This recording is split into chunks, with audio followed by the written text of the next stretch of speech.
It's hot today. Welcome back. It's been a while since I did a Gigi Says What Now.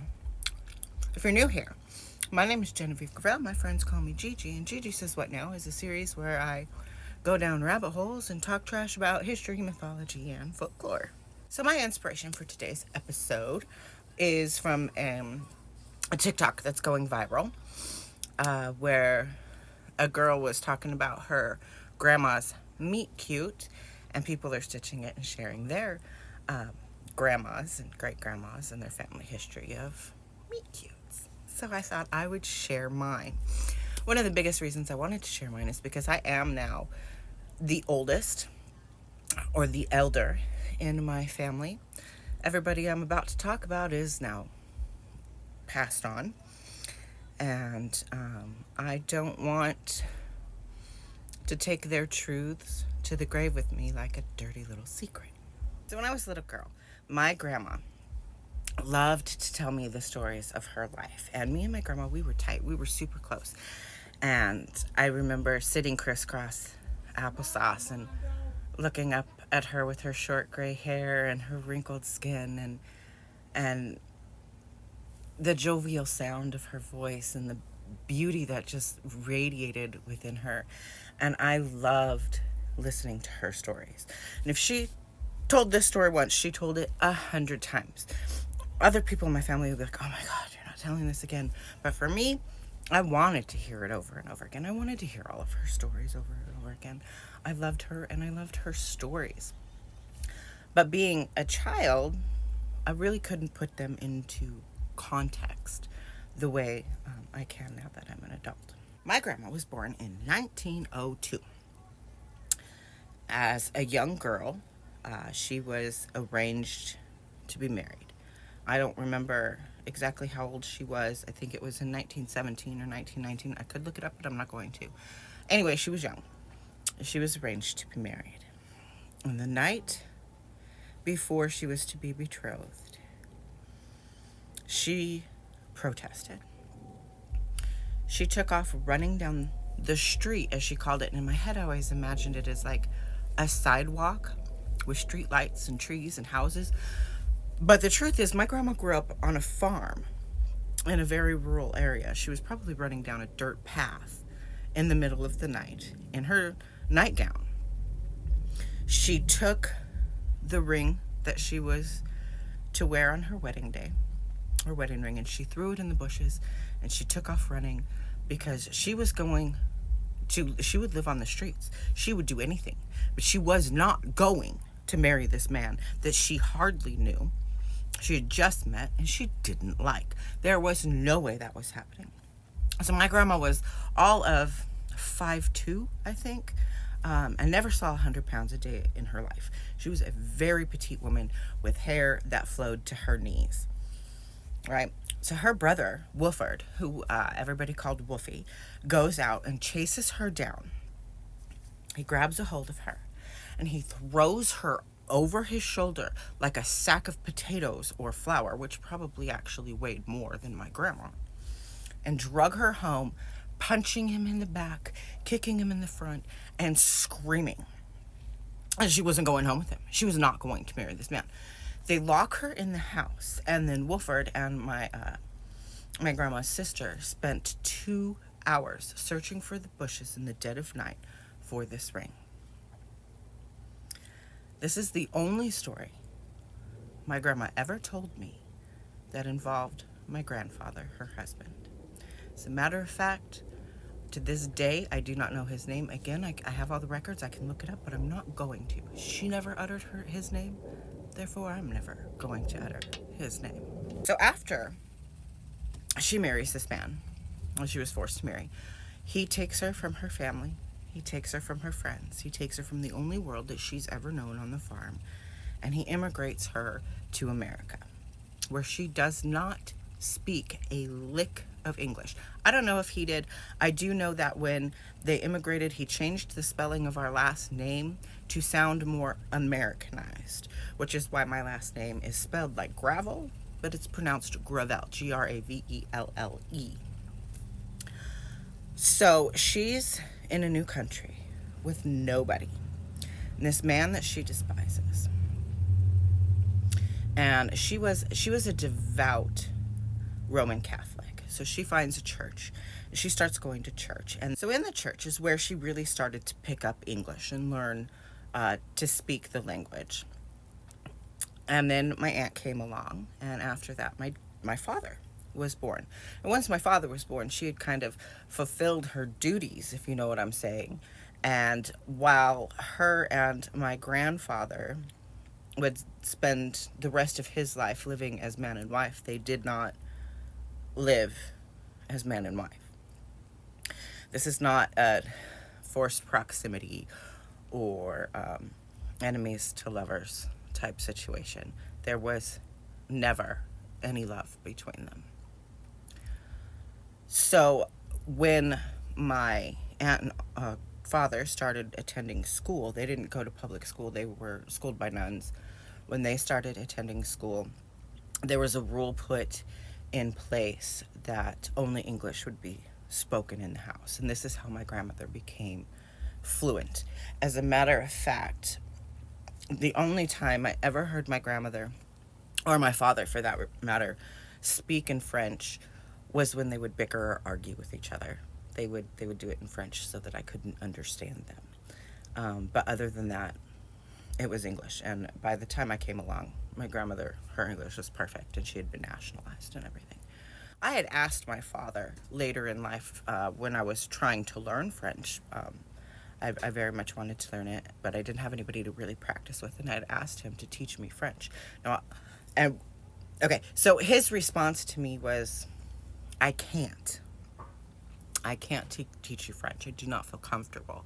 And in my mind, I thought he was saying that he wasn't fluent. And I was like, in my head, I was like, bullshit, I heard you. I know that you are fluent.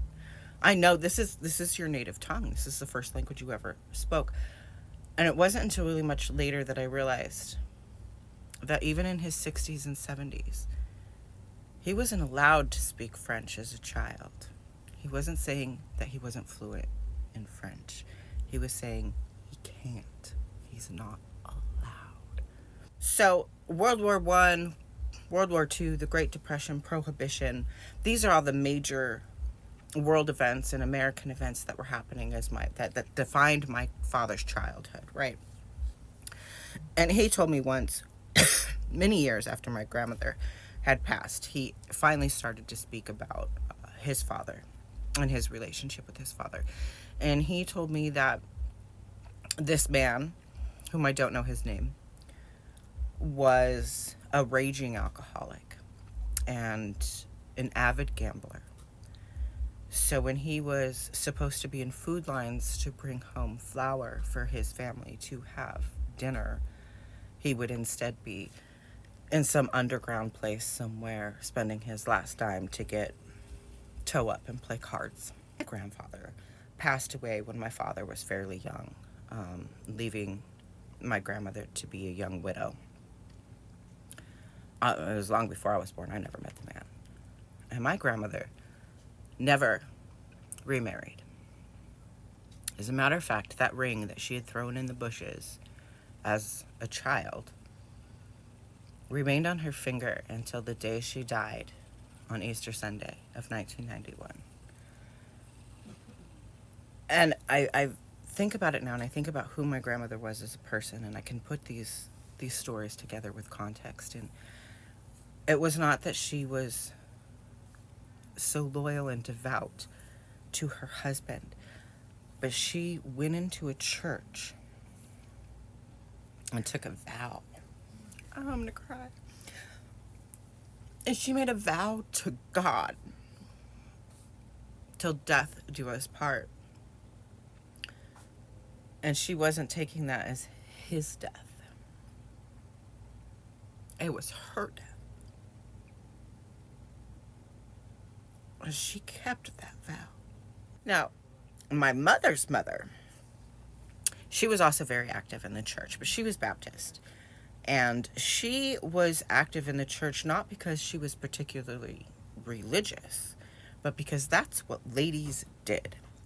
And being a lady was very, very important to my grandmother. As a child, from as far back as I can remember until my early teens, I spent every summer, 2 to 3 months, every summer living with my grandmother. And of course, this is in the late 70s through the 80s.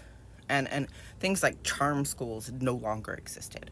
So, at least not in my grandmother's area. So my grandmother was my charm school teacher. And she would have me do things like I could not sit crisscross applesauce. Of course, that's not what she called it, but I could not sit crisscross applesauce. I had to sit with my legs closed, never knee over knee. It was always crossed at the ankles, right over left. If when we were served dinner, I was always to be the last person to take a bite. You had to wait for everybody else to start eating before you could start eating, and I had to leave a bite left on my plate, but eat everything else because waste not, want not, but always leave a bite. She would have me sit, stand, and walk with books on my head on a regular basis to have proper posture. Now, all Gen X's will tell you that we were raised in a time where children were to be seen and not heard. With my grandmother, though, it was a little something different. I was not allowed to speak unless spoken to because that's what was expected. That was ladylike behavior. Women didn't speak unless they were spoken to. And furthermore, there were 3 subjects that a woman never, ever talked about. There was politics, there was money, and a lady would never divulge her age. It actually became her trademark. We would, as her family members, as her children and her grandchildren, and even her husbands, we would sit around trying to figure out how old this woman was. And it wasn't until we received her death certificate that any of us knew what year she was born. So if anyone were to ever ask us of our age, there were certain responses that were appropriate to give. One of which being, you turn it back on them. What a rude question. How could you ask me such a thing? Or my favorite, my absolute favorite.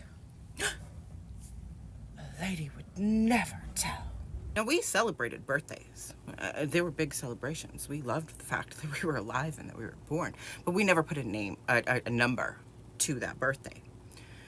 So I legitimately didn't really comprehend how old I was because it was something I wasn't allowed to talk about, right? So when I was giving birth to my second child, they were asking me questions to check my cognizance or whatever. And I mean, it was like a scene from Clueless because the woman asked me, how old are you? Now, if she had asked what year I was born, I would have been able to answer that, no problem. But she asked how old I was. And I was like, 22, 3, 4, 5. I'm 25. And she got like concerned. And my husband was like, you have to ask her stuff she knows. Okay? Don't ask me how old I am. I don't fucking know. I mean, I could do the math, but numbers are my nemesis. So, yeah, I think I'm around 50. My grandma literally just turned over in her grave. Now, to hear my mother tell this story, you would think that nobody ever had a different name. But there were so many children in her primary school with the same name that they were all given nicknames so that the teachers could differentiate. There was Linda, there was Linda Susan, there was Sue, Susie Q, and my mother was called Susan, though her legal name was Linda. Her middle name was Susan. So she, from primary school on, the only thing anybody ever called her, addressed her as, was Susan.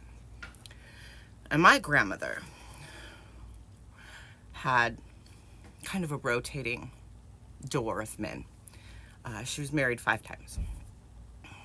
I think either her second or her third husband was my mother's father, who actually, when he passed, was before I was born, but after she was married to my dad, and she wasn't allowed to go to his funeral because why would they waste the money on that? This was a man that didn't even bother to show up to her wedding. Anyway, we'll get into that in a minute. So once when my mother was about 52, We were in my kitchen, and I'll never forget this day. We were in my kitchen, and I don't remember if I was making us coffee or if I was making a bottle for the baby or whatever I was doing. I was pulling something out of the cabinet and rinsing it out in the sink to prepare something. And my mother was sitting at the kitchen table in my apartment, and she walked over to me and she told me that one of her stepfathers, I believe the fourth, would visit her in the night. I was the first person, probably the only person, that she ever told that to. And she had been carrying that secret with her for 40 years. So when my grandmother married for the 5th time, the man she married, the man I know as my grandfather, he was the blueprint, right?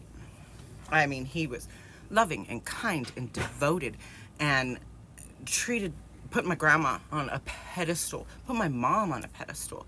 Now, this was a time where, okay, my uncle was grown and moved out of the house and was starting a family of his own. And my mother was in her mid-teens. So, though he wanted to, and he openly expressed how much he wanted to legally adopt my mother, there really was just no purpose in spending that much money and that much time because she was so close to being grown. You know, she was in her mid-teens. So my mother, out of her love for him, took his name anyway. And that was just the name she used. She was Susan Holden. So my mom and my dad met in a bowling alley. They were both avid bowlers. They were also on the professional pool circuit. And they had this whirlwind romance, and they fell madly, crazy in love with each other. And my mom subsequently dropped out of school. The reason why she dropped out of school is because the only purpose in getting a high school diploma was to go on and get a college degree, but the only purpose for her to go to college was to find a husband. She had already done that, so there was no point in her finishing high school. My mother was raised to be a wife and a mother. There was no other options for her.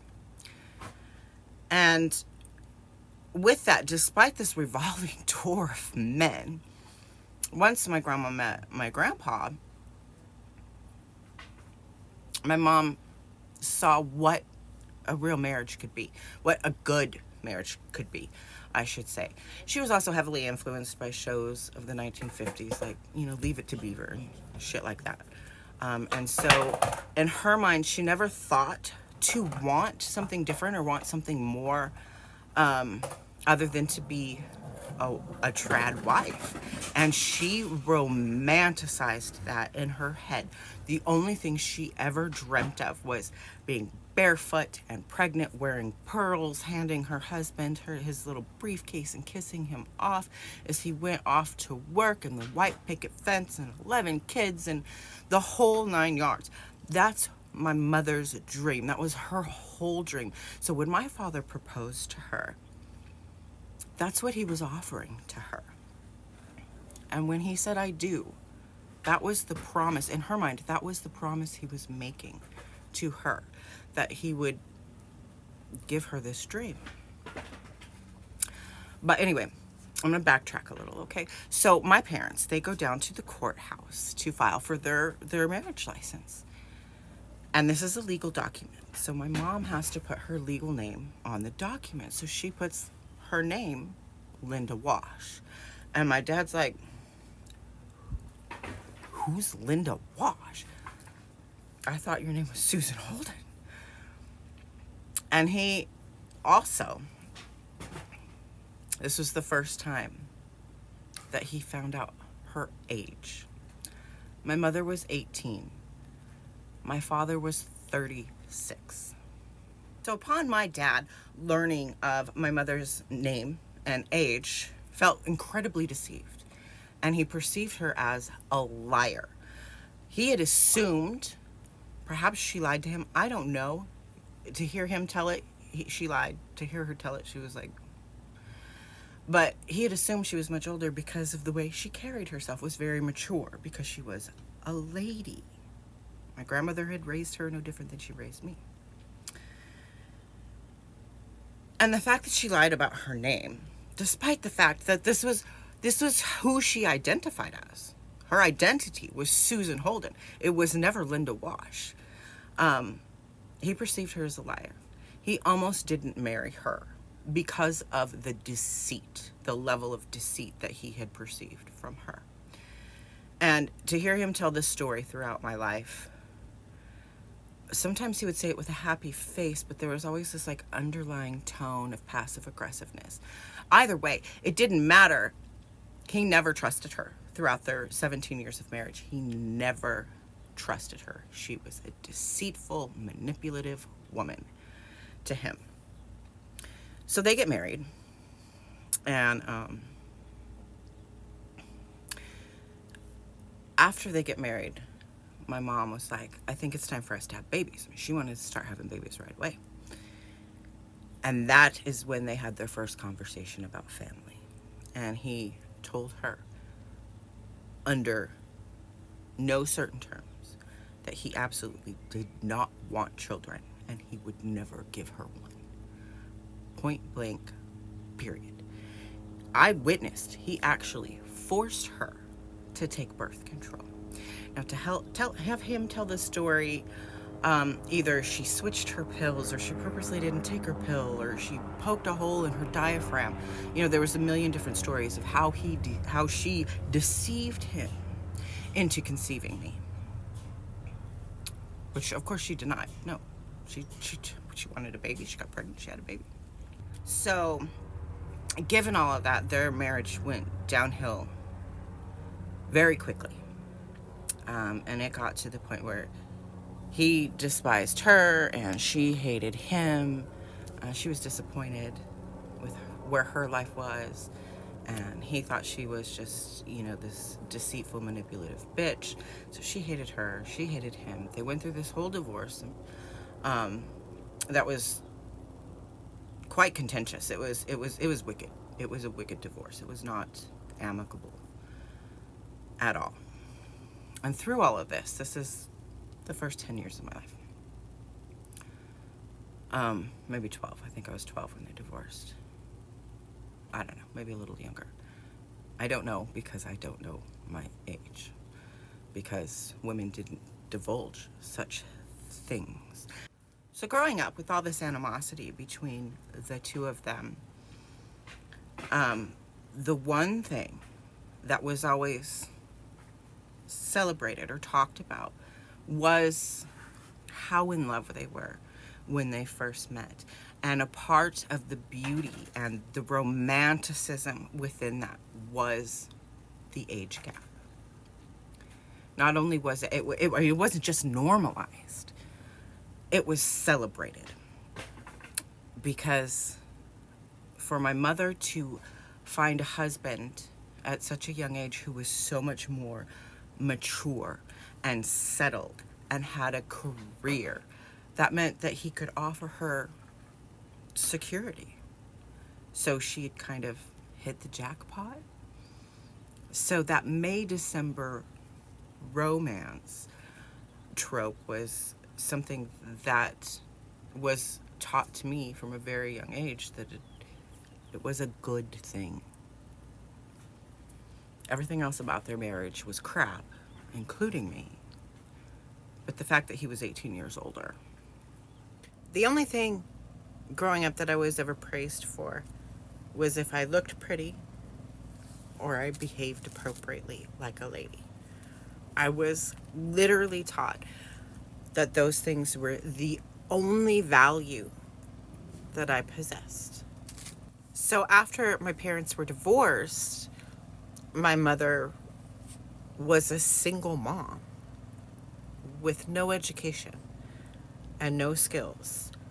And we plummeted from our cushy middle-class lifestyle in our 2-story, 5-bedroom home into literal food insecure, not being able to keep the lights on poverty. And at 13, my mother's answer, the only thing that she could come up with, the only thing she knew, is she would encourage me to go on dates with men so that I could get a meal. She did eventually go on to remarry and have another child and a whole new family and a beautiful house with the white picket fence. But I can't speak on that because I was on the outside. They were who she referred to as her real family. And I became the first pancake. When I was 16, I started dating this boy that was 21. Why would I think that was weird? I had no reason to think that that was anything other than normal. But we were crazy about each other. He was legitimately my best friend. We spent every waking moment together. We laughed. We did everything together. And so within a matter of, I don't know, a couple of months, he took me home, not to his home, to his mother's home. He took me home to meet his mother. And his mother she was certainly the matriarch of the family, which was something that I was never taught. It was something that was not a part of my life. It was always the men were in charge. But she was very much the matriarch of the family. And she had no problem speaking her mind and would just point blank say whatever was on her mind. And so she came to me and she said something along the lines of, "Can't you find a boy your own age?" And she was really pressed about our age gap. Now, I was taken aback. First of all, I didn't understand why she was so pressed about our age gap. But I was also taken aback by the harshness and the brassness of the question. And I was very angry because I was a teenager, for one, and for two, the home situation that I had come from left me very, very angry. And so I know that I did not respond appropriately. I was very rude and I was very direct. And what I was trying to say, what I wanted to say, was that I love him. He's my best friend. He's beautiful. He's wonderful. He's amazing. Why would I want to be with anyone other than him? What came out was, I could, but I don't want to. What I want is your son. It's not often that a person can look back on their lives and pinpoint an exact moment that the trajectory of their life changed. That conversation changed the trajectory of my life in two very distinct ways. First of all, from that moment on, she hated me, absolutely despised me, from beyond the grave, literally despised me. But she never once looked at her son and said, "You are a grown man, and that is a 16-year-old child. This is completely inappropriate. You should not be with her." It was, quite frankly, it was the opposite. I was the bad influence. I was the person that was corrupting her son, despite the fact that I was 16. And that continued on. I went on to marry this man and have 3 babies with him. And there was one point in time where we separated for 3 years. Now, I cannot sit here and say that it was her fault. There were 3 distinct people that were responsible for the dissolution of my marriage. Myself, my husband, and his mother. The other way that conversation changed me was I really couldn't understand why she was so pressed about my age. Why was it such a big deal? Why was it a problem? And so I really started paying attention and educating myself and learning about why age gaps are problematic. Now, I had had hopes and dreams of my own. I dreamt of going to UCLA and joining a sorority and getting an art degree and opening my own studio and being my own boss. And in my studio, we would, I highlight and spotlight local artists, and we would have classes for everything from acting to dancing to painting, sculpting, everything. Like the whole myriad of art, every single medium would be represented there, and it was what I wanted more than anything. I was raised by both my mother and my father, and my grandmother as well, that was a ridiculous dream. I was to become a wife and a mother. So education, there was never any importance put on me, just like on my mother. There was never any importance put on me to getting an education. And I was point blank told, you're never going to university. Like, give up that dream. That's not going to happen. And so when I started college, I worked my ass off to pay for myself to go to community college. And like my mother wouldn't even help to pay for it. And finally my father was like, listen, if it's really that important to you, I will pay for half of your tuition, but you have to go to UNM. I had already lived in California at that moment, and there was no way I was going back to Albuquerque. And as a matter of fact, I never did go back to Albuquerque, not until my father died, and I had to go deal with all that. And I went on to do exactly what was expected of me. I got married. I had babies. I was in a relationship with the man for a long time before we were married. For a long time, particularly going through that breakup, I kept wondering what I did wrong. I did everything right. I did everything I was supposed to do. So why was my life in such a shambles? Why was my marriage not working? Why was everything falling apart? Why was I all alone? I am now, and I have been for the last 24 years of my life. I'm a trad wife. I don't own an art studio, and I don't have a college degree. I'm not trying to sit here and play the victim. I can't really say that I ever considered myself a victim. I don't think my mother ever considered herself a victim, nor my grandmothers.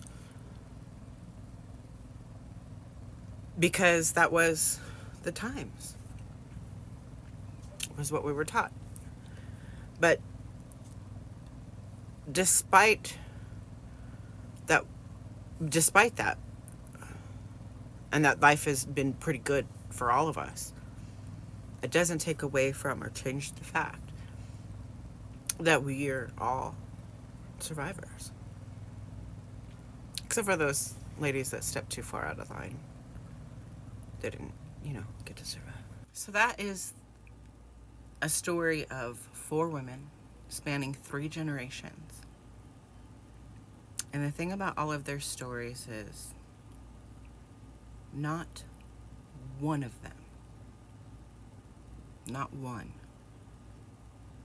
is uncommon.